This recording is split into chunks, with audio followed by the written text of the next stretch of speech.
bonjour et bienvenue dans ce nouveau numéro de À l'affiche.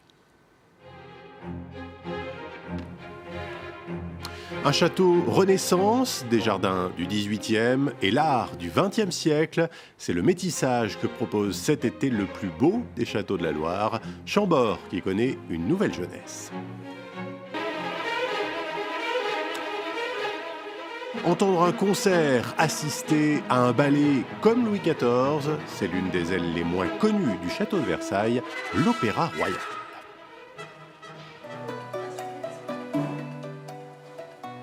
Et puis des femmes devant et derrière l'objectif, des pionnières de la photographie au regard d'aujourd'hui, c'est l'exposition Les femmes vues par les femmes à découvrir cet été.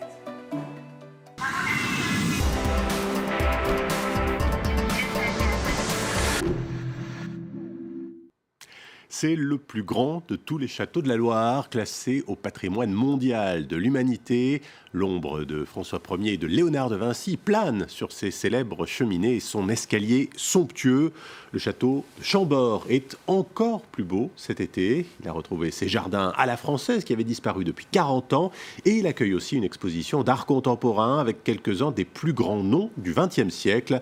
La Renaissance de Chambord, c'est un reportage de Florence Gaillard et Clara Castelli. Une renaissance aussi somptueuse qu'inattendue.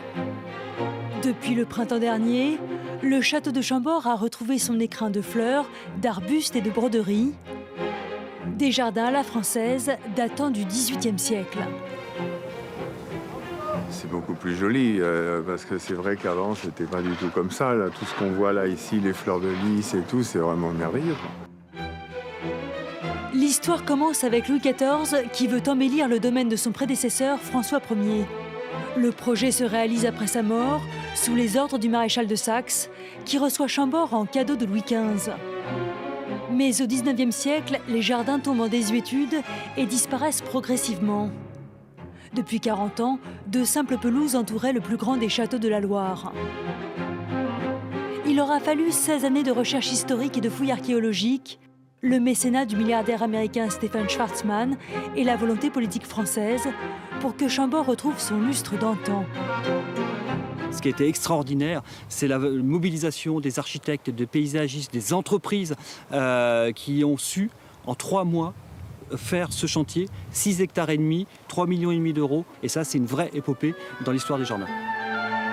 Des jardins conçus à l'identique du plan de 1745, mais dotés de plantes vivaces nécessitant peu d'entretien. Chambord s'inscrit dans un souci de biodiversité et de développement durable. Une modernité qu'on trouve aussi à l'intérieur du château, car désormais, des chefs-d'œuvre contemporains côtoient les grandes cheminées et l'escalier à double révolution.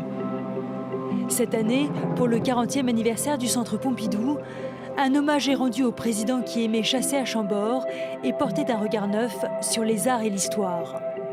D'une certaine manière, on pourrait affirmer qu'il est un successeur de François Ier, à la fois dans son amour pour le domaine et aussi dans son caractère de mécène. Donc il y a une vraie continuité historique, si je puis dire, entre les rois et la République qui rachète le château en 1930.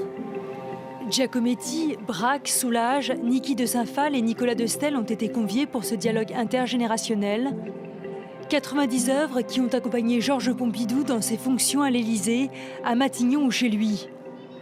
L'occasion de contempler 3 décennies d'art français du XXe siècle, dans un château qui symbolise la Renaissance, au milieu d'un parc conçu au siècle des Lumières.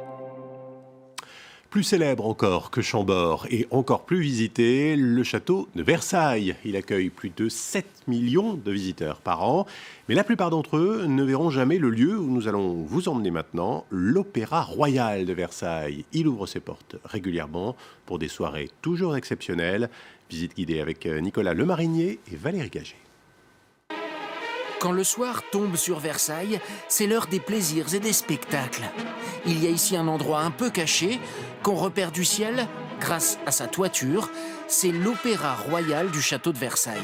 Un bijou inauguré en 1770 et qui resplendit à l'écart du flot des touristes. Ce jour-là, des visiteurs particuliers franchissent la grille de Versailles. Ce sont des danseurs qui vont donner une représentation de Cendrillon à l'opéra. Ils découvrent la salle de spectacle. C'est magnifique. C'est impressionnant, oui, c'est impressionnant. Impressionnant, le plafond qui montre les muses, chacune représentant un art. Sur la scène, l'une des plus vastes de France, le chorégraphe du spectacle ne boude pas son plaisir d'être ici, lui aussi. On se sent évidemment tout petit et ça nous ramène quand même à notre histoire. Donc on se réjouit de savoir qu'on est toujours là dans la possibilité de présenter un travail chorégraphique sur une scène historique comme celle-là. En 1768, le roi Louis XV veut construire une salle de spectacle en prévision du mariage de ses petits-fils. Il lui faut une salle polyvalente. Il fallait faire une soirée d'opéra, sa fonction la plus lisible. Une soirée de festin pour lequel on aménageait le bâtiment de manière à ce qu'on puisse voir le roi et quelques convives manger au centre. Et une soirée de bal pour lequel on relevait le niveau de la salle jusqu'au celui du plateau. Et on avait un immense lieu pour un bal. Lieu de spectacle, lieu politique. En 1871, après la chute du Second Empire, l'opéra héberge l'Assemblée nationale puis le Sénat pendant 8 ans. Le président De Gaulle y reçoit John Kennedy. Georges Pompidou y accueille la reine d'Angleterre. Restauré superbement en 2009, l'Opéra Royal de Versailles accueille aujourd'hui de nombreux concerts, des ballets, des récitals.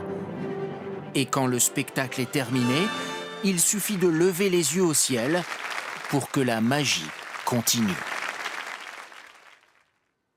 Et si vous venez visiter Paris cet été, que vous passez au château de Versailles, il y a des chances aussi pour que vous remontiez les Champs-Élysées. Eh bien, c'est là, dans la boutique d'un célèbre parfumeur, que vous pourrez voir cette exposition qui met les femmes à l'honneur. Des femmes devant et derrière l'objectif. Une série de clichés sortis des réserves de la Maison européenne de la photographie. Des pionnières aux regards les plus contemporains. Les femmes vues par les femmes, c'est son nom. Reportage de Marie Bérurier et Pascal Comte. Cravate d'homme, physique sévère, c'est le premier portrait couleur de Simone de Beauvoir dans l'objectif de Gisèle Freud. On est en 1948 et à l'époque, les femmes photographes sont plutôt rares, comme l'explique Jean-Luc Monterosso, l'un des experts les plus pointus dans ce domaine. Jusque dans les années 60-70, c'était pas un métier pour les femmes, la photographie. Et puis petit à petit, des femmes ont émergé. Et aujourd'hui, ce qui est très étonnant, il y a de plus en plus de femmes dans la photographie et même dans le photoreportage. Regard de femme, de Sarah Moon à Bettine Reims ou à Valérie Belin, aujourd'hui les femmes photographes sont nombreuses à s'être fait un nom et un œil bien à elles. À Paris, la plus star de nos photographes s'appelle Dominique Issermann. De Marguerite Duras à Laetitia Casta ou à Catherine Deneuve, elle a toujours eu un talent fou pour immortaliser les femmes, en toute modestie. J'aime bien aussi le côté éphémère de la photo, c'est-à-dire ça part à l'imprimerie, c'est imprimé, ça enveloppe le poisson un jour ou l'autre, ça finit chez votre dentiste. Dans cette exposition thématique, supervisée par la Maison européenne de la photographie, Dominique Issermann a choisi elle-même la photo qu'elle voulait montrer. Une image capturée à Trouville, en 1985. Je me souviens, il faisait beau, et le vent s'est engouffré dans un drap, elle avait juste un drap. Et d'ailleurs, sur la planche contact, il y a cette photo-là et c'est tout. En 24 clichés sublimes, tous prêtés par la Maison européenne de la photographie, cette exposition permet un autre regard au féminin.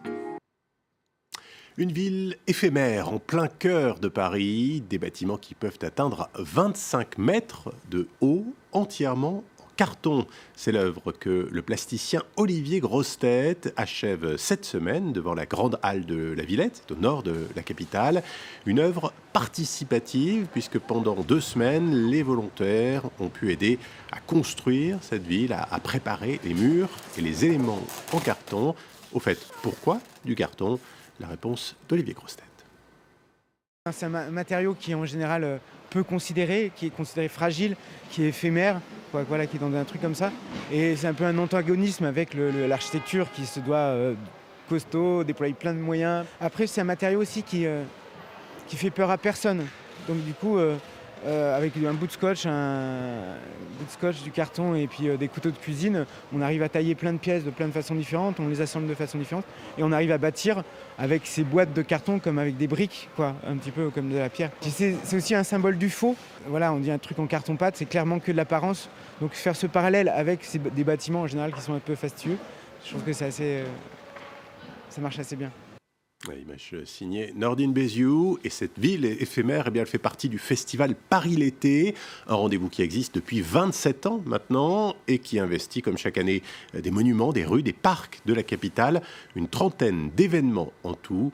On se quitte avec un petit aperçu du programme. À l'affiche, c'est fini. Je vous dis à très bientôt. Au milieu de l'océan Indien, et encore moins de terre, dans le joli pays des oreilles, tout en un peu miracle. Ici, moi, elle est vraiment très bien. Moi, la trouve Morougaï, l'amoureux, chéri qu'elle. Lui, il a pas changé, il est toujours pareil pour raconter des histoires créoles. Quand il cause trop vite, lulu, puis y a que ça, même il est drôle. Mais fais attention, ennuie pas du tout, il a pas le temps de discuter. Quand il cause pas dans son dos, on va courir qu'elle son rire. Mais